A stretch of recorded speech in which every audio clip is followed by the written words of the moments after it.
வணக்கம். News time TN நேயர்களுக்காக நான் தாமோதரன் பிரகாஷ்.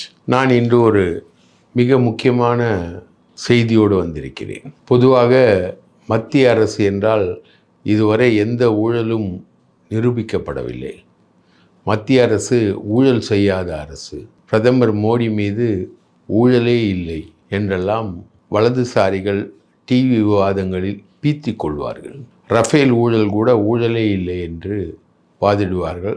ரஃபேல் ஊழலின் அனைத்து விஷயங்களையும் ஹிந்து பத்திரிகை வெளியிட்டது. இன்று பிரதம மந்திரியின் திட்டத்திலேயே எவ்வளவு ஊழல் நடந்திருக்கிறது என்பதை ஒரு திட்டத்தை ஆராய்ந்து பார்த்த சிஏஜி எனப்படும் சென்ட்ரல் ஆடிட் அறிக்கை அம்பலப்படுத்தியிருக்கிறது.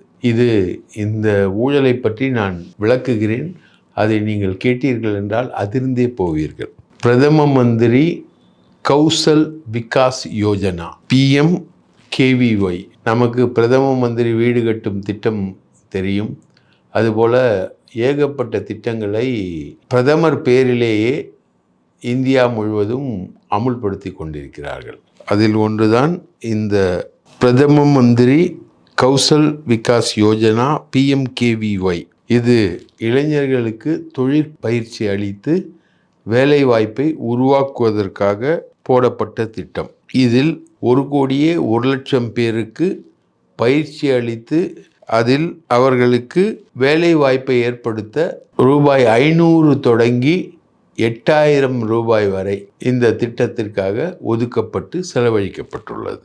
மொத்த பயிற்சியாளர்கள் எண்ணிக்கை 95,90,801 நபர்கள். இதில் 90,66,264 பேருக்கு வங்கி கணக்கு பொருந்தவில்லை அல்லது கணக்கு இல்லை. மீதமுள்ள 5,24,537 பேரில் 12,122 பேருக்கு தான் வங்கி கணக்கே இருக்கிறது. அதாவது 95 லட்சம் பேருக்கு பயிற்சி அளிக்கப்பட்டுள்ளது. அதில் 90 லட்சம் பேருக்கு வங்கி கணக்கே இல்லை. அவர்களுக்கு 500 தொடங்கி 8,000 ரூபாய் பயிற்சி முடியும் பொழுது 8,000 ரூபாய் வரை அளிக்கப்பட்டுள்ளதாக கணக்கு எழுதப்பட்டுள்ளது. Starting 500, ending 8,000.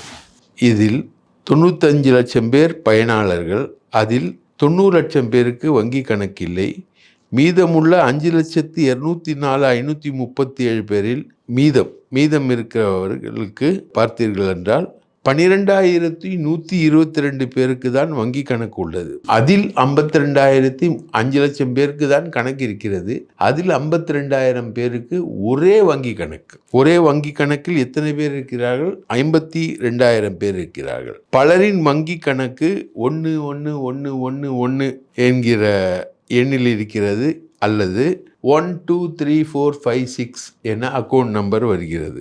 171 பேருக்கு இமெயில் இருக்கிறது. அந்த 171 பேருக்கும் சிஏஜி சென்ட்ரல் ஆடிட்டர் ஜெனரல் அவர்கள் இமெயில் அனுப்பியிருக்கிறார்கள். அதில் 131 பேர் மட்டும்தான் பதிலளித்திருக்கிறார்கள். 95,90,801 பேருக்கு சுமார் 14,500 கோடி ரூபாய் மத்திய அரசு செலவு செய்திருக்கிறது. 14,500 கோடி ரூபாய் பணத்தை எந்த விதமான ரெக்கார்டுகளும் இல்லாமல் கொள்ளையடித்திருக்கிறது மத்திய தொழிலாளர் நலத்துறை அதிகாரிகள்.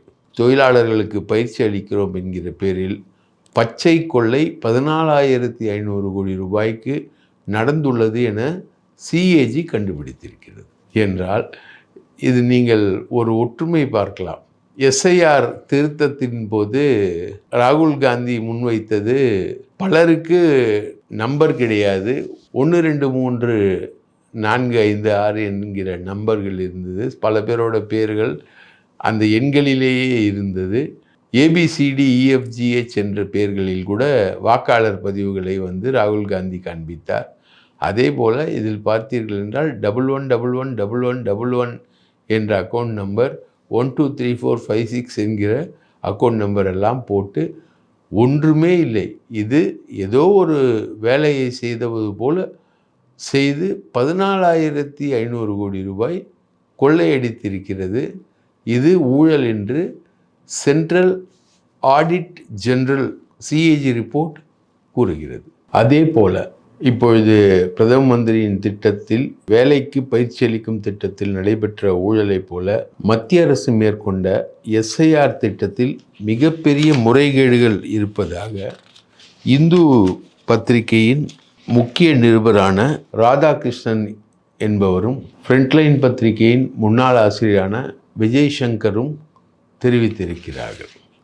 அவர்கள் சொல்லக்கூடிய ஆதாரங்கள் எப்படி இருக்கிறது என்றால் மிகவும் ஆச்சரியப்படக்கூடியதாக இருக்கிறது. அவர்கள் சொல்வது எஸ்ஐஆர் அறிக்கையில் முழுவதுமாக நீக்கப்பட்டவர்கள் எண்ணிக்கையில் அதிகமாக பெண்கள் இருக்கிறார்கள். மொத்தமாக நீக்கப்பட்டது 97.3 லட்சம் பேர்கள். அதில் லேடிஸ் 49.9 லட்சம் பேர் பெண்கள் நீக்கப்பட்டிருக்கிறார்கள். ஆண்கள் 47.3 லட்சம் பேர். இதில் 2.6 லட்சம் பெண்கள் அதிகமாக நீக்கப்பட்டிருக்கிறார்கள். பொதுவாக நீங்கள் பார்த்தீர்கள் என்றால் ஒரு வீட்டில் ஆண் இருப்பார், பெண் இருப்பார். பெண்கள் அதிகமாக இடம்பெயர்வதற்கு காரணம் திருமணம் அல்லது ஏதாவது ஒரு சாவு என்று பொருள் எடுத்துக்கொண்டால் கூட இவர்கள் நீக்கி இருக்கக்கூடிய 2.6 லட்சம் பேர் பெண்கள் என்கிற எண்ணிக்கை வரும்பொழுது அதிகமான 2.6 லட்சம் பேர் ஆண்களை விட பெண்கள் என்பது மிகப்பெரிய எச்சரிக்கை மணியை உருவாக்கக்கூடிய விஷயமாக இருக்கிறது. 2025 தமிழ்நாட்டில் பெண்கள் வாக்கு எண்ணிக்கை 12 லட்சமாக இருந்தது. இப்பொழுது அது 10.4 லட்சமாக குறைந்திருக்கிறது.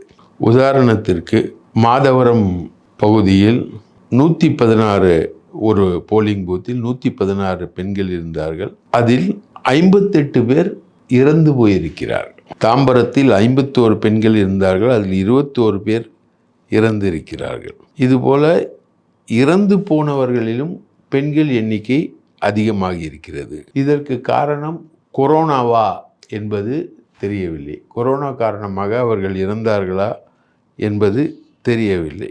கீழ்வேலூர் என்ன சொல்லக்கூடிய தஞ்சை மாவட்டத்தின் தொகுதியில் கீழ்வேலூர் பகுதியில் உள்ள ஒரு பூத்தில் 74 பெண்கள் இருந்தார்கள். அதில் 64 பேர் இறந்திருக்கிறார்கள் என்று வருகிறது. அதே போல டெலீட்டட் ரேட், நீக்கப்பட்டவர்கள் எண்ணிக்கையும் அதே போல வித்தியாசப்படுகிறது. 8613 போலிங் பூத்துகளில் 2 மடங்கு வாக்காளர்கள் டெலீட் ஆயிருக்கிறார்கள். புவனகிரி, திருவள்ளூர் போன்ற இடங்களில் அதிகமான டெலிஷன் வந்திருக்கிறது. அதே போல இறந்தவர்களில் எண்ணிக்கையும் அதிகமாக இருக்கிறது. அதே போல ஆப்சென்ட் என்று சொல்லக்கூடிய கணக்கெடுப்பின் போது வராதவர்கள் எண்ணிக்கையிலும் மிகப்பெரிய வேறுபாடுகள் இருக்கிறது. ஒரு தடவை தான் இவர்கள் போய் பார்த்தார்களா அல்லது அந்த மக்கள் இந்த எஸ்ஐஆர் படிவம் எடுப்பவர்களுக்கு ஒத்துழைப்பு கொடுக்காமல் இருந்தார்களா என்பது பெரிய விஷயமாக இருக்கிறது.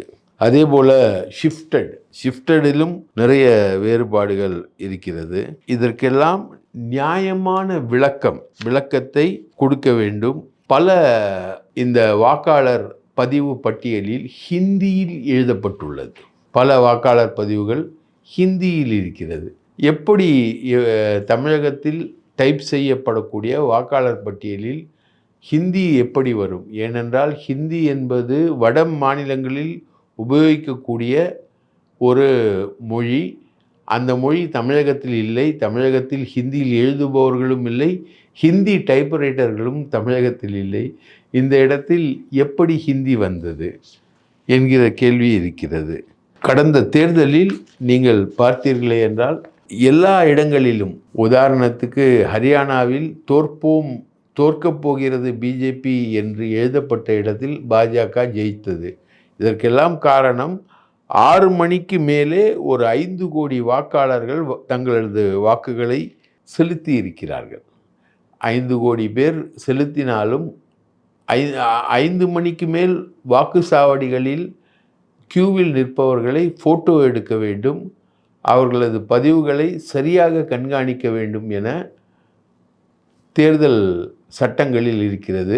அதை தேர்தல் ஆணையம் கோர்ட்டிலேயே அப்படியெல்லாம் செய்ய முடியாது, அது போன்ற பதிவுகளை தர முடியாது என்று இவர்கள் விளக்கம் சொல்லியிருக்கிறார்கள். ஆக நிறைய இடங்களில் வீடு மாற்றி செல்லக்கூடிய விஷயத்திலும் ஆப்சண்ட் விஷயத்திலும் பல குளறுபடிகள் நடந்திருக்கின்றன. அதே போல் டெத், குறிப்பாக இறந்து போனவர்கள் என்று இந்த வாக்காளர் பட்டியலில் குறிப்பிடப்படுபவர்கள் எண்ணிக்கை மிகவும் மோசமாக இருக்கிறது. அது ஒரு அலார்மிங்காக இருக்கிறது. இதற்கு காரணம் சென்ற வாக்காளர் பட்டியலுக்கும் இந்த வாக்காளர் பட்டியலுக்கும் இடையே உங்களுக்கு கொரோனா பாதிப்பு என்பது இருப்பதனால் அதை அப்படி கணக்கிட்டார்களா என்று தெரியவில்லை. ஒவ்வொரு இடத்திலும் காரணங்கள் சொல்கிறார்கள். கொரோனா பீரியட் என்பதால் அரசாங்கம், அப்பொழுது இருந்தது எடப்பாடி அரசாங்கம், எடப்பாடி அரசாங்கம் சரியான பட்டியலை வெளியிடவில்லை. இறந்தவர்கள் யார் என சரியான பட்டியல் கொரோனா காலத்தில் இல்லை. ஆகவே இன்று இந்த எஸ்ஐஆரில் வரக்கூடிய வாக்காளர் பதிவு சம்பந்தமாக இறப்பு சம்பந்தமான விஷயங்கள் எப்படி என்றே தெரியவில்லை. மொத்தத்தில் நீங்கள் பார்த்தீர்களே என்றால் 97.3 லட்சம் வாக்காளர்களில் மொத்தமும் நீக்கப்பட்ட 97.3 லட்சம் வாக்காளர்களில் 49.9 வாக்காளர்கள் பெண் வாக்காளர்கள், ஆண் வாக்காளர்கள் 47.3 வாக்காளர்கள், 2.6% வாக்காளர்கள் பெண் வாக்காளர்கள் நீக்கப்பட்டுள்ளார்கள்.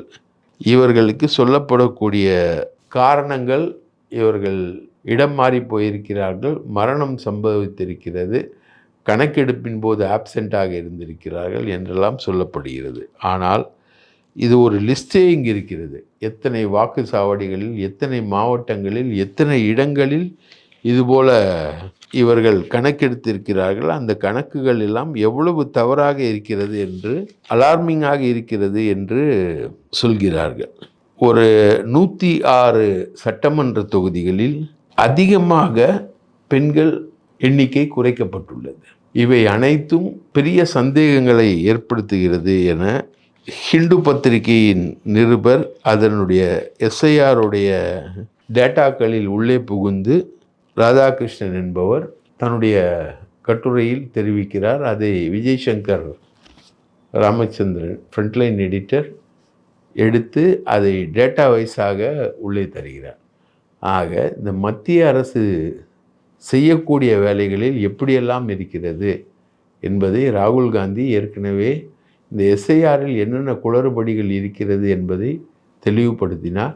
அதே ஸ்ட்ரோக்கில் இப்பொழுது வரக்கூடிய பதிவுகளும் கிடைக்கக்கூடிய டேட்டாக்களும் ராகுல் காந்தியின் வாதத்தை வலுப்படுத்துகின்றன. ஆனால் இதற்கெல்லாம் எலெக்ஷன் கமிஷன் பதில் சொல்லாது. இத்தனைக்கும் தமிழகத்தில் எஸ்ஐஆர் பதிவுகளை திமுக நல்ல விதமாக கண்காணித்திருக்கிறது.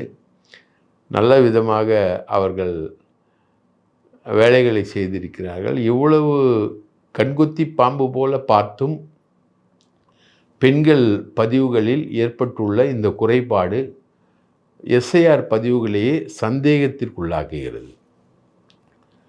இதற்கு தேர்தல் கமிஷன் உரிய பதில் சொல்லுமா என்பது நாம் முன்வைக்கக்கூடிய ஒரு கேள்வியாக இருக்கிறது. நன்றி, வணக்கம்.